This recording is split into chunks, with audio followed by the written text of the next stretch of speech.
Vamos começar com uma imagem que muita gente conhece bem. O tambaqui, um dos peixes mais icônicos da Amazônia. Sim, um símbolo. Exato. Por décadas, ele foi o grande protagonista da piscicultura no norte do Brasil. Presença constante em feiras, mercados e, claro, na nossa mesa. Totalmente. Agora, a reviravolta. Porque silenciosamente, do outro lado do planeta, a China não só entrou nesse jogo, Ela dominou o jogo. dominou. Virou a líder mundial absoluta na produção e exportação do tambaqui. E o Brasil, que é o berço do peixe, ficou para trás em volume. E essa história é muito mais do que só uma curiosidade do agronegócio, né? É um estudo de caso perfeito sobre a economia do século XXI. Como assim? Mostra como o planejamento industrial, escala massiva e uma adaptação quase fria e calculista às cadeias globais podem redesenhar um mapa da produção de uma espécie. A origem geográfica, sabe? Ela está perdendo a relevância. Exatamente.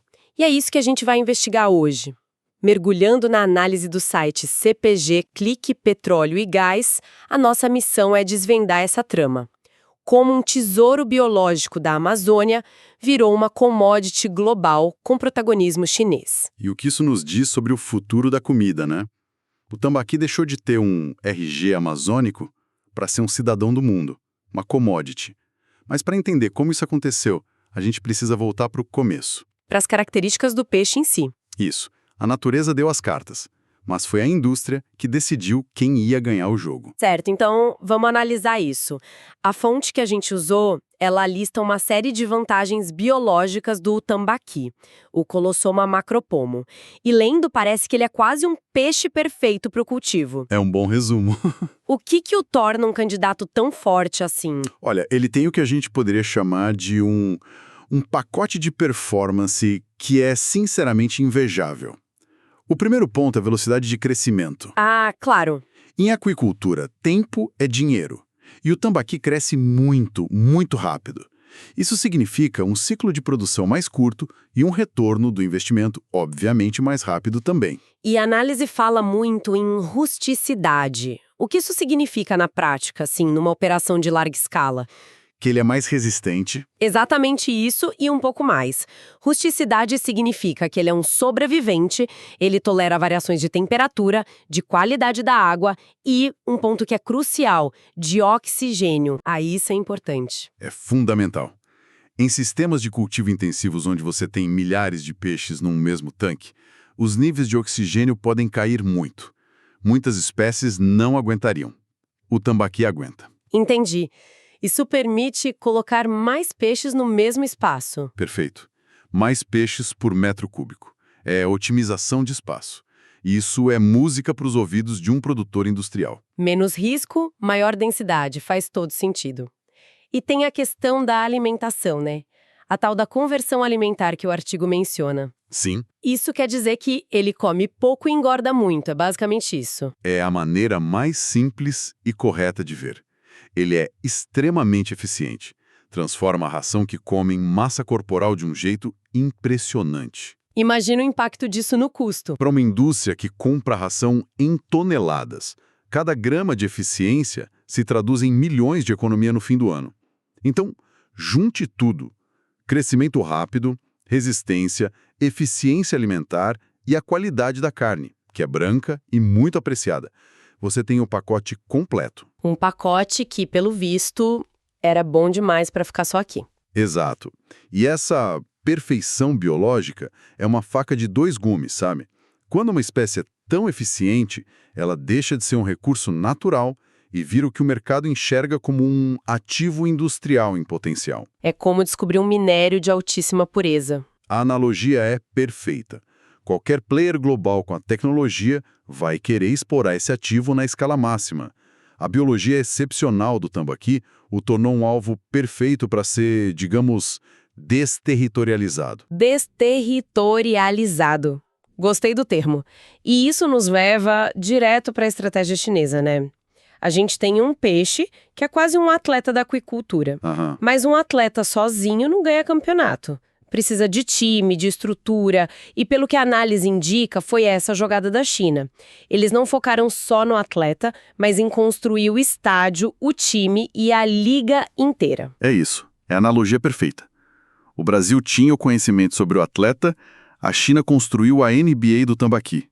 Eles não reinventaram o peixe, reinventaram o processo de produção, numa escala que o Brasil nunca nem projetou para essa espécie. A fonte detalha essa máquina chinesa, fala de produção em larguíssima escala, tanques escavados, sistemas super tecnificados, mas o que me pareceu mais crucial foi a integração da logística. Na prática, o que isso significa? Significa que não há gargalos. Tipo, o peixe sai da água e já tem um container esperando. É exatamente isso. Pensa numa linha de montagem de carro. A China aplicou essa lógica à piscicultura. A produção dos filhotes, a fabricação da ração, o cultivo, o abate, o processamento e a exportação são peças de uma única engrenagem, tudo sincronizado. E essa integração garante um fluxo contínuo. Contínuo e previsível. Isso permite fechar contratos gigantes de exportação com a garantia de que você vai entregar. Mercados como o europeu ou o norte-americano exigem essa previsibilidade. Eles não querem saber se choveu ou se teve algum problema. E o processamento, né? Essa também é uma peça-chave. O artigo bate muito nessa tecla. No Brasil, o foco é o peixe fresco, para feira. A China, filés e congelados. E essa é a virada de chave. É o ponto fundamental. O Brasil estava jogando um jogo e a China chegou para jogar outro, completamente diferente. Vender peixe fresco limita seu alcance geográfico. Totalmente. Agora, vender filé congelado, embalado a vácuo, aí o mundo vira o seu mercado. Eles padronizaram o tambaqui. Transformaram ele num produto consistente que pode ser vendido em Pequim, em Hamburgo ou em Nova York com a mesma qualidade e o mesmo formato. É a comoditização na sua forma mais pura. Tira as características regionais e transforma num produto industrial, padrão. Precisamente. Eles trataram o tambaqui do mesmo jeito que trataram a tilápia ou pangásios, que são outros dois peixes que eles globalizaram. O foco nunca foi a feira da esquina. Sempre foi a prateleira do supermercado do outro lado do mundo. Então, quando a gente conecta os pontos, escala, integração, processamento, logística, fica claro que eles não estavam só cultivando um peixe. Não, eles estavam construindo uma plataforma global de proteína e o tambaqui se encaixou perfeitamente nessa plataforma. E enquanto essa máquina industrial era montada na Ásia, eu fico me perguntando, onde é que estava o Brasil nisso tudo? Afinal, o peixe é nosso. Isso nos leva ao que a análise chama de o grande paradoxo do tambaqui. Um paradoxo fascinante, realmente. O país de origem da espécie, que detém a chave do cofre genético, o conhecimento científico, assiste de camarote a perda da liderança na produção em escala. A gente não perdeu a relevância, mas perdeu o controle do volume. Vamos detalhar essa parte, porque é impressionante. O artigo deixa muito claro que o Brasil continua sendo a referência mundial. Os principais bancos genéticos do tambaqui estão aqui. Sim, aqui. A gente domina as técnicas de reprodução induzida, de larvicultura, que são as fases mais críticas, mais delicadas do cultivo. Não é só isso. As pesquisas pioneiras, os artigos científicos que destravaram o potencial do cultivo do tambaqui, foram em sua maioria desenvolvidos aqui, em universidades e centros de pesquisa brasileiros, como o INPA. O Instituto Nacional de Pesquisas da Amazônia. Exato. O manual de instruções do tambaqui foi escrito em português. E aí vem a grande ironia que a fonte aponta, que é quase inacreditável. Boa parte do conhecimento técnico, da genética aprimorada que permite à China produzir nessa escala brutal hoje, veio daqui. Teve origem nessas pesquisas feitas no Brasil. É a dinâmica da globalização do conhecimento, né? O conhecimento é fluido, ele vaza, e nesse caso, o Brasil desenvolveu o software, a propriedade intelectual, digamos assim. E a China construiu o hardware. Exatamente, o hardware e toda a infraestrutura de distribuição para rodar esse software em escala planetária. A diferença crucial, e a análise pontua isso muito bem, está no modelo de negócio. São duas mentalidades completamente diferentes. Certo. O modelo chinês é o da commodity global, para exportação.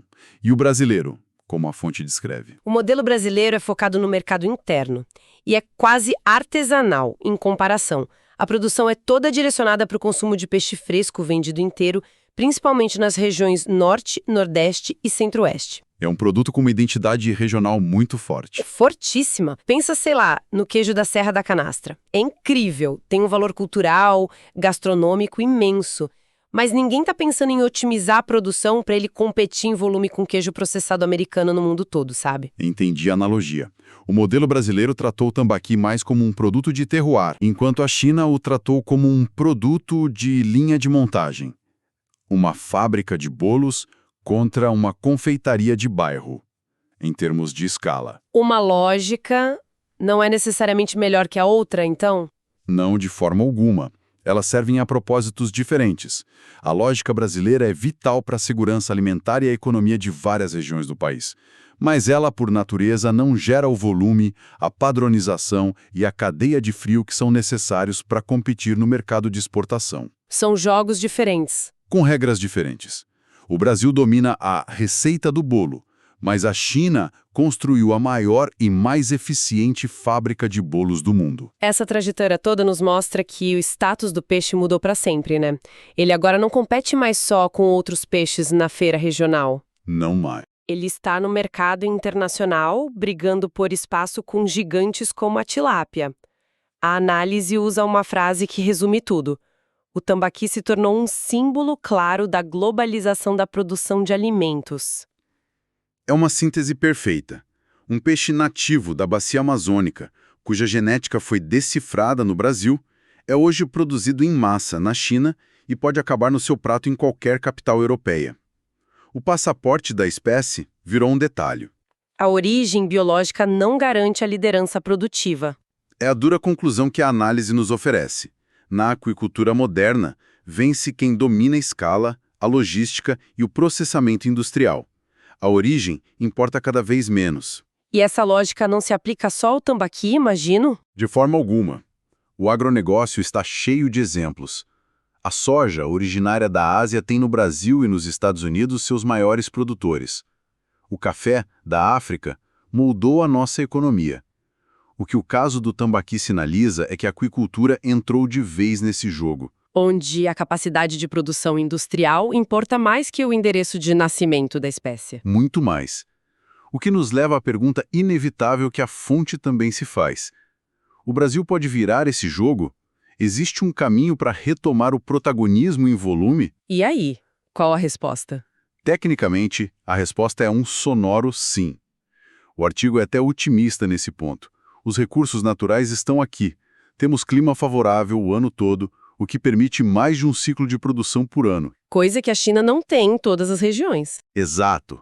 Temos abundância de água, vastas áreas disponíveis e, o principal que a gente já falou, o conhecimento, a tecnologia, a genética de ponta. O know-how é nosso. Então, o desafio não é biológico ou técnico. Não. É estrutural e de mentalidade. Precisamente. O desafio é decidir que jogo a gente quer jogar. Para competir em volume, seria preciso uma mudança de paradigma. Exigiria um investimento massivo em escala industrial, na integração de toda a cadeia. Das fábricas de ração aos frigoríficos de exportação? Tudo. E talvez o mais difícil, exigiria uma estratégia coordenada, de longo prazo, para acessar e conquistar mercados externos. O que envolve diplomacia comercial, marketing, uma logística impecável. Ou seja, não basta querer, é preciso construir todo o ecossistema industrial que a China construiu. Exato. E a análise conclui que, sem essa mudança de modelo, o Brasil provavelmente vai continuar sendo essa potência científica, esse guardião da genética do tambaqui. A gente vai manter um protagonismo sem dúvida. Mas um protagonismo de bastidores. Perfeito. O do conhecimento de base. A China lidera na produção em massa, o Brasil lidera na fonte do conhecimento. São papéis muito distintos no palco global. Recapitulando essa jornada incrível, o tambaqui, um tesouro da Amazônia, foi catapultado para o cenário global, virou commodity. A história dele é uma aula sobre economia moderna de alimentos, né? Uma aula e tanto. Mostra que o conhecimento nasceu aqui, mas a escala que mudou o jogo foi implementada a milhares de quilômetros de distância. Sim, Ela ilustra de forma cristalina como um ativo biológico e o conhecimento podem ser radicalmente transformados quando um modelo econômico focado em escala industrial é aplicado, O valor não está só no ativo em si, mas na capacidade de multiplicar e distribuir. globalmente. Exato. Uma lição que vai muito além da piscicultura. Sem dúvida. E isso nos deixa com uma reflexão final, algo para o ouvinte ponderar. A trajetória do tambaqui nos força a perguntar: que outras espécies, que outros recursos naturais ou até mesmo ideias que hoje a gente vê como locais, nacionais? Estão na iminência de passar por essa mesma transformação. Exatamente. E, talvez a pergunta mais provocadora de todas: no cenário mundial do século XXI, o que a liderança em conhecimento e genética realmente significa, se ela não for convertida em liderança de produção e de mercado?